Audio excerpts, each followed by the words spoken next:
이제 지금까지도 우리가 성경대학을 진행해 왔습니다만 작년까지 창세기에서부터 요한계시록까지 한 텀이 끝났어요. 그래서 새롭게 GNC 바이블 아카데미라고 하는 이름으로 3년 과정을 개설해서 3년 동안 잘 따라오면 성경 전체를 이제 보고 함께 할 수 있도록 그렇게 계획을 세웠습니다. 그래서 이번에는 모세오경에서 5개 과목이 열리지만 어떤 과목에 들어가든지 모세오경에 대한 개관을 먼저 2시간 동안 우리가 듣게 됩니다. 그리고 그 흐름 차원에서 이제 창세기에 포커스를 맞추고 출애굽기에 포커스를 맞추고 레위기, 민수기, 신명기 이렇게 해서 공부를 하는 거니까 어느 과목이든지 여러분 신청해서 잘 함께 해주시기를 바라고, 또 지난 수요일에도 오셔서 우리가 이단 경계 특강을 들었습니다만 교회 밖에서 하는 성경 공부는 절대로 참석해서는 안 됩니다. 꼭 기억하시고 많은 분들 함께 해주시기를 바랍니다. 할렐루야. 믿음 좋은 며느리가 있었어요. 그런데 안 믿는 시어머니가 어찌나 핍박이 심한지 참 고난 가운데 살아가고 있었습니다. 그래도 이 며느리는 어머니를 사랑하는 마음으로 그 영혼 구원을 위해서 눈물로 기도하고, 또 시험 당할 때에 주님이 도우신다는 그 내용의 찬송가 342장을 늘 부르며 위로를 받곤 했습니다. 그러던 어느 날 교회에서 권사님들과 집사님들이 합심 전도를 하겠다고 그 집을 찾아갔어요. 그래서 어머니에게 권면을 했습니다. 어머니, 이제 예수 믿고 교회에 나와서 신앙생활 하셔야지요. 며느님이 얼마나 눈물로 간절히 기도하는지 모릅니다. 그랬더니 이 어머니가 하는 말이 손 그거 내숭 떠난 거라고. 노상 무슨 노래를 부르길래 무슨 노래 부르나 하고 들어봤더니 이것이 시험이 이겨먹겠다는 그런 노래를 부르더라고. 그래서 물어봤습니다. 전도팀이 무슨 노래를 부르던가요? 그랬더니 이 시어머니가 자기가 들은 대로 한번 노래를 불러봤습니다. 너 시험일 당해 범죄치 말고 너 시험을 이겨 늘 승리하라. 너 시험을 이겨 늘 승리하라 인데, 이 시어머니는 그렇게 들은 겁니다. 여러분, 우리가 인생을 살면서 이런저런 고난과 고통을 당합니다. 그런 고난과 고통 없이 살아가는 사람 아무도 없어요. 그런데 사실 이 고난으로 말미암은 고통의 정도는 사람마다 비슷합니다. 문제가 다를 뿐이죠. 그런데 어떤 사람들은 그 고난으로 말미암은 고통이 너무나 크게 느껴지는 사람이 있는가 하면, 어떤 사람들은 하나님 앞에 기도하며 용감하게 그 고난을 이겨나가는 사람들이 있습니다. 그것은 마음의 그릇 문제입니다. 우리의 마음의 그릇이 컵과 같다고 한다면 그 고통의 문제가 그 안에 들어와서 요동치게 되면 엄청나게 큰 고난과 고통을 느끼게 되겠죠. 그러나 우리의 마음의 그릇이 호수와 같다고 한다면 웬만한 문제가 와서 휘저어도 우리는 크게 요동하지 않을 수가 있는 것입니다. 요즘에 교회와 성도들을 위해서도 기도하지만 특별히 나라를 위한 기도가 많아졌어요. 그 기도하는 가운데 하나님께서 저에게 주신 말씀이 사무엘서의 말씀이었습니다.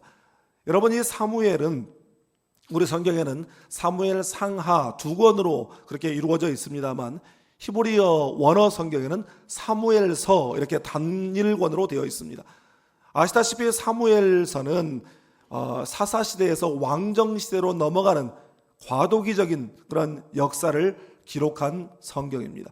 그래서 사무엘을 통해서 다윗이라고 하는 한 왕이 세워지고 다윗의 후예들을 통해서 결국 예수 그리스도가 오게 되는 그런 내용을 제공하는 성경이 사무엘서입니다.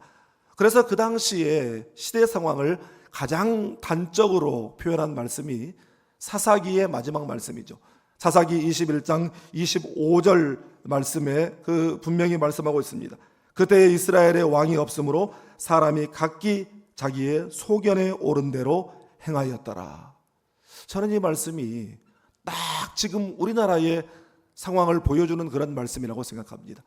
지도자의 부재의 시대, 옳고 그름의 기준이 무너져버린 시대, 저마다 자기 소견에 오른 대로, 자기 하고 싶은 대로, 자기 좋을 대로 하는 시대. 여러분, 그런 시대여도 우리도 그냥 똑같이 자기 소견에 오른 대로 살고 하고 싶은 대로 그렇게 하고 산다면 지금의 현실이 고난의 시대로 느껴지지 않을 것입니다.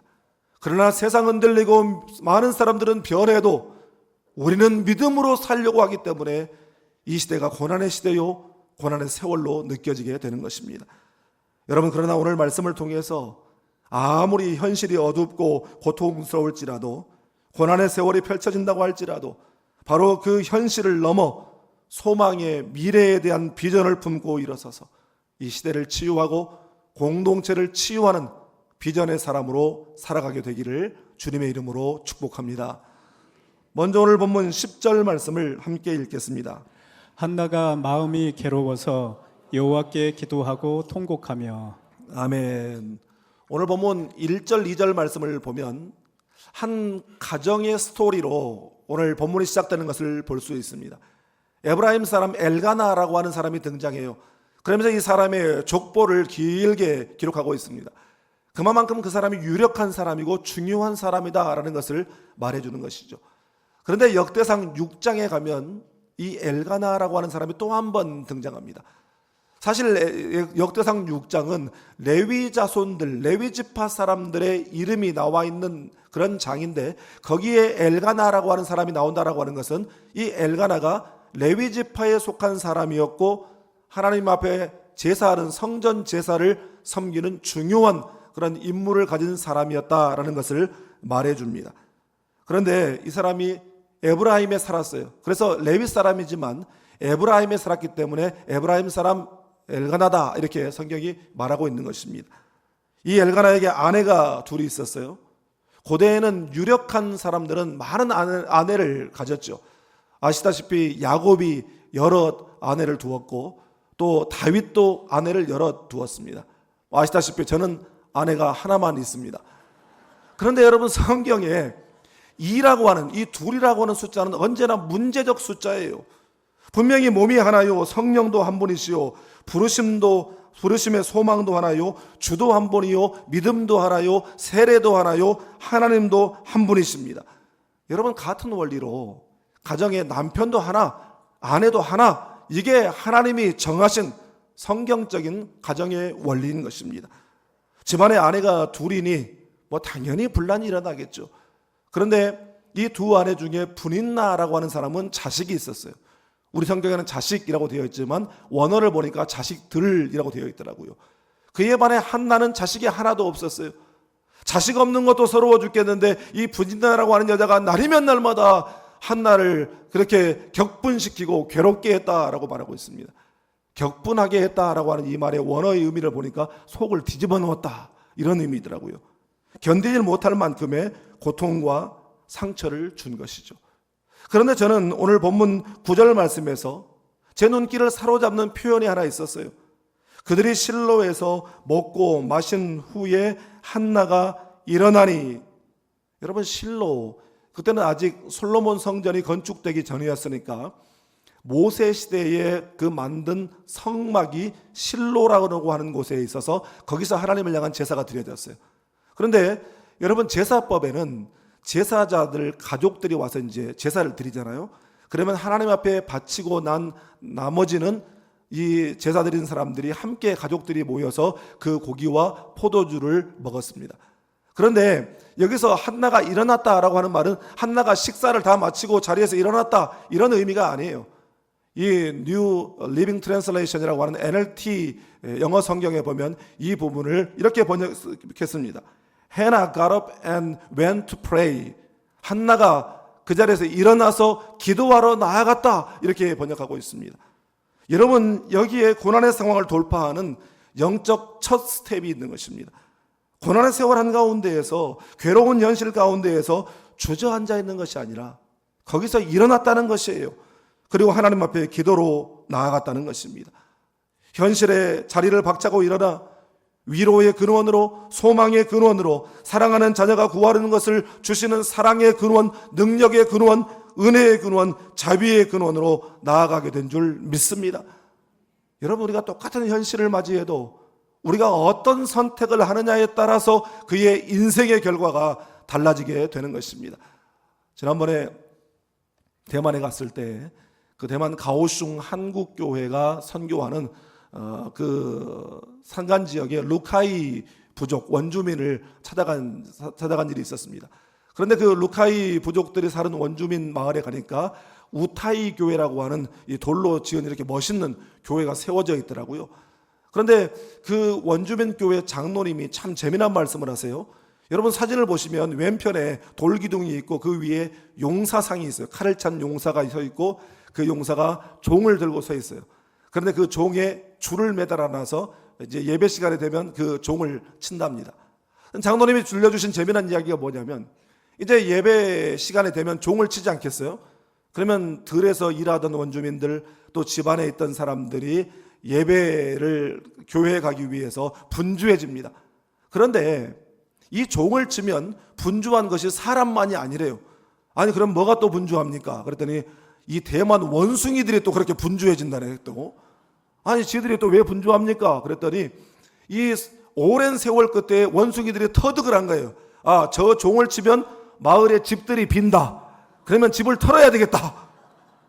그래서 원숭이들이 지금도 교회 종만 치면 여기저기서 낄낄거리면서 좋아하면서 막 마을로 그렇게 간다는 이야기예요.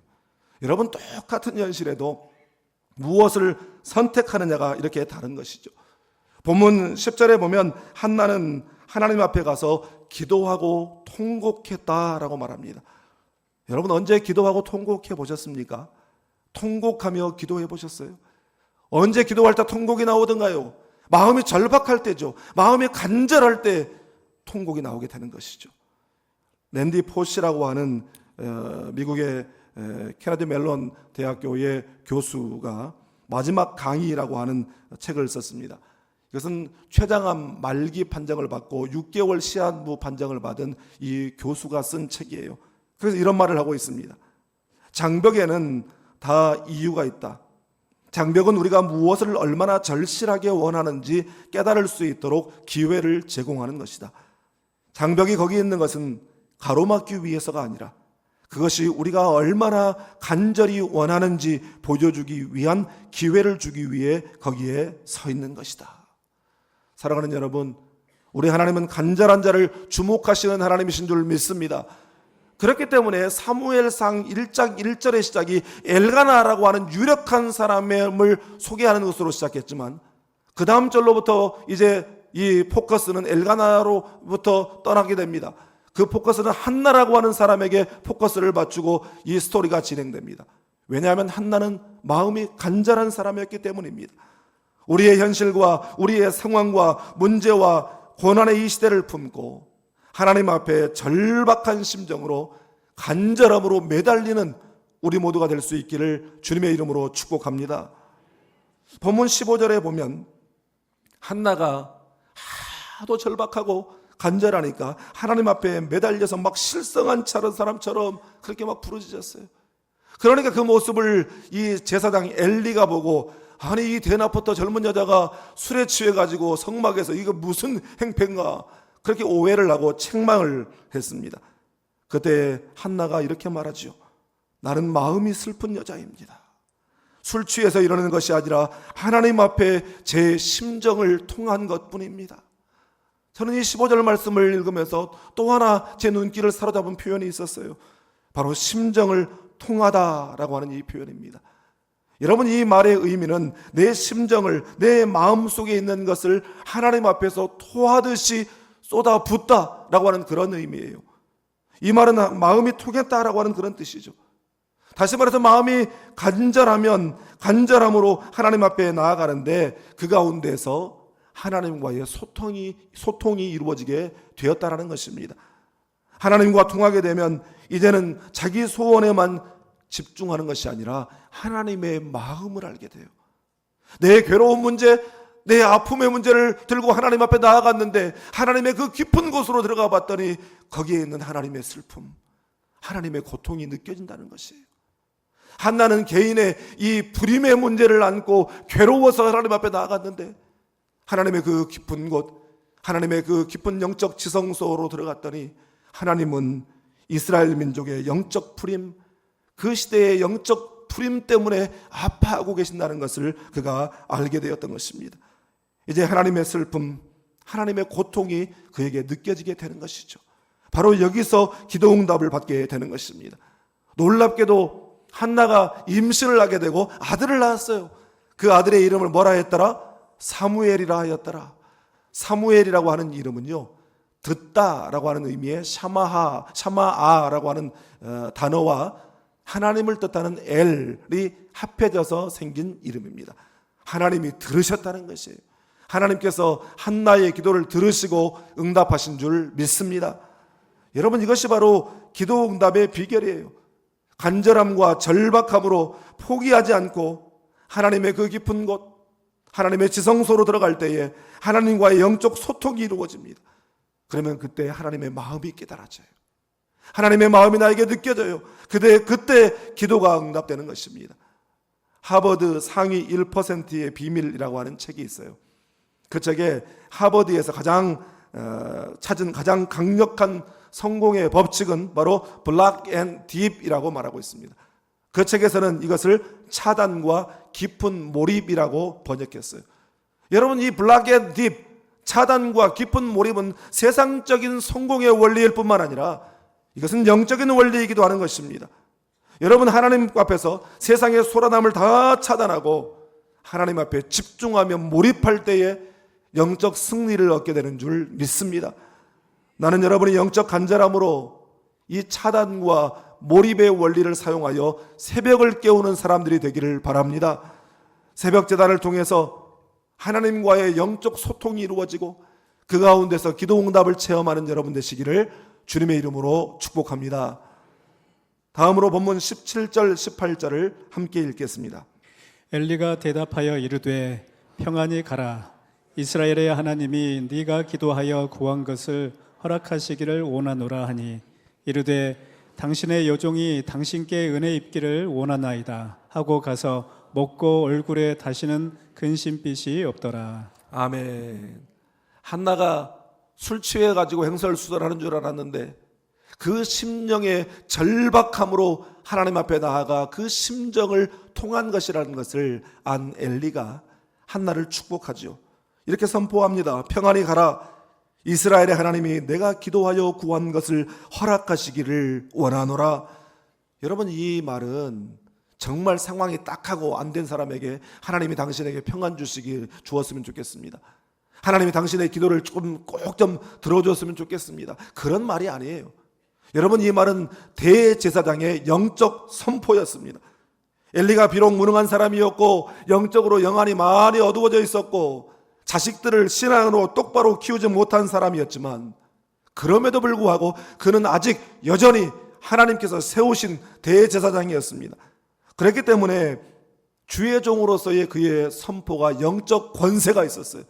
그렇기 때문에 그 선포 앞에 하나님의 역사가 나타나게 된 것입니다. 여러분, 이 대제사장의 선포 앞에서 이 한나의 반응을 보십시오. 당신의 여종이 당신께 은혜 입기를 원하나이다 하고 가서 먹고 얼굴에 다시는 근심빛이 없더라. 아니, 방금 전까지만 해도 성막 안에서 술 취한 여자라는 오해를 받을 만큼 그야말로 정신 나간 사람처럼 통곡하며 하나님 앞에 울고 불고 부르짖던 사람이 아니, 대제사장의 선포 한마디에 어떻게 이렇게 곧바로 얼굴에 어두운 그림자가 싹 다 사라지게 되었을까요? 어떻게 그런 일이 벌어졌을까요? 저는 이 한나에게 두 가지 차원의 확신이 있었다고 봅니다. 첫째는 하나님의 말씀을 신뢰하기 시작했어요. 하나님과의 영적 소통이 이루어지면서 하나님과의 그 마음을 헤아리게 되었고 그때 하나님의 음성을 듣게 된 것입니다. 하나님의 말씀을 듣게 된 것이에요.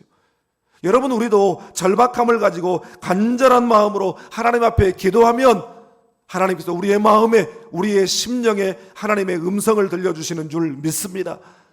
그런데 그 하나님의 음성이 우리의 이 육신의 귀로 들리는 것이 아니에요. 우리의 마음의 귀로 들리고 우리의 영의 귀로 들리는 것이에요. 이것을 하나님의 내적 음성이다 이렇게 말씀하는 것입니다. 여러분, 나는 여러분이 하나님 앞에 기도할 때에 하나님께서 들려주시는 내적 음성을 듣게 되기를 주님의 이름으로 축복합니다. 둘째는 하나님의 선하심을 믿었어요. 마태복음 7장 9절로 11절에서 주님이 이렇게 말씀하십니다. 이 말씀 함께 읽겠습니다.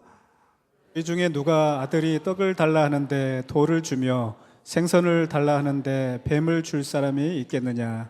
너희가 악한 자라도 좋은 것으로 자식에게 줄 알거든 하물며 하늘에 계신 너희 아버지께서 구하는 자에게 좋은 것으로 주시지 않겠느냐. 아멘. 여러분, 우리 하나님은 구하는 자에게 가장 좋은 것을 주시는 좋으신 아버지이신 줄 믿습니다. 여러분, 하나님은 좋으신 하나님이셔요. 그렇기 때문에 그 하나님이 우리를 위하여 하는 모든 일은 선한 줄 믿습니다. 좋으신 하나님, 그 하나님이 나에게 말씀하시는 것은 무조건 복이 되는 줄 믿습니다.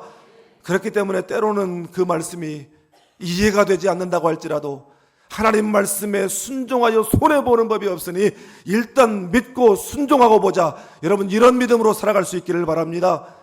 그럴 때 그 믿음 가운데 하나님께서 기쁨을 주시고 평강을 주시고 승리를 주실 줄 믿습니다.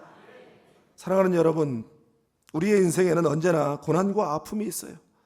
그래서 우리는 시시때때로 눈물 골짜기를 지나갑니다. 그러나 주께 힘을 얻고 그 마음에 시온의 대로가 있는 자는 눈물 골짜기를 지날 때에도 많은 샘을 만나게 하시고 이른 비의 복을 주시고 마침내 열매 맺게 하시는 줄 믿습니다. 다윗은 하나님의 선하심, 이것이 일평생 자기를 따른다고 고백했습니다. 하나님의 약속의 말씀을 신뢰하고 그 말씀 속에 드러난 하나님의 선하심을 의지하게 되면 인생의 비전을 분명하게 발견하게 되는 것입니다. 그 영적 비전이 고난의 세월 가운데서도 우리를 소망 가운데 일어서게 하고 이제 이웃들을 향해, 이 세상을 향해 소망을 선포하는 비전의 사람으로 살게 하실 줄 믿습니다. 사랑하는 여러분, 우리 주님 예수 그리스도께서도 십자가에 모진 고난과 그 죽음을 통해 소망 없는 이 세상에 구원의 비전과 영생의 소망을 선포하셨습니다. 고난의 세월 속에서 우리가 품은 영적 비전으로 인해서 우리의 가정과 이 사회와 이 세상에 위로와 회복과 소망이 선포되는 은혜가 있기를 주님의 이름으로 축복합니다. 기도하겠습니다.